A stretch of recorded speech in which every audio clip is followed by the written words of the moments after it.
¿Qué tal, amigo? Te saluda Pavaman y vamos con nuestros eliminados para mañana sábado. Mañana sábado, 25 de junio. Y bueno, actívense con nuestra información. En la primera competencia, todos dicen que yo soy muy salado, que Pavaman, cuando me le monta un ejemplar que pierde, yo creo que debe de ganar el 4 Yan Yan. Yo sé que va a perder, igualmente yo voy a jugar a este ejemplar en la primera de mañana sábado. El 4 Yan Yan. Para muchos será un eliminado porque lo está dando Pavaman, pero no importa, yo lo juego. Yan Yan, nuestro ejemplar para jugar en la primera. Otro que voy a jugar en la cuarta competencia, el número 5, el Gran Samuel.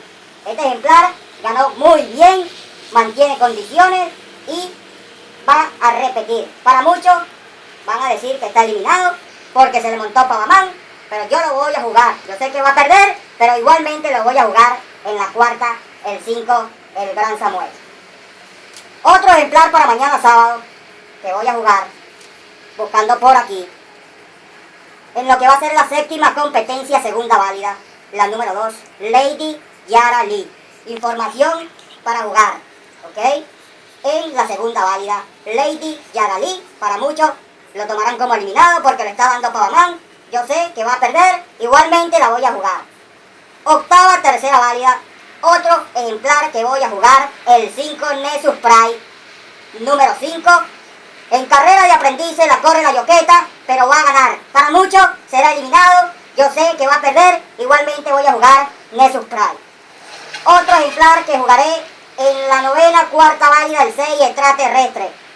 Número 6, debuta bien, va a ganar. Para muchos será eliminado porque le está dando Pavaman. Yo sé que va a perder, igualmente voy a jugar en la cuarta válida, el 6 extraterrestre.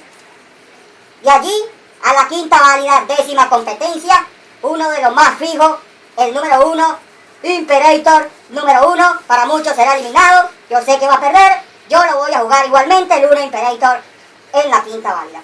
Y en la sexta válida jugaré el 5 sobre aviso, número 5, me gusta fijo. Para muchos será eliminado, yo sé que va a perder, igualmente yo lo voy a jugar. Ahí tienen nuestra información, no sé si son eliminados para ellos, para mí son fijos, yo sé que van a perder. Ahí tienen la información de Pavaman para mañana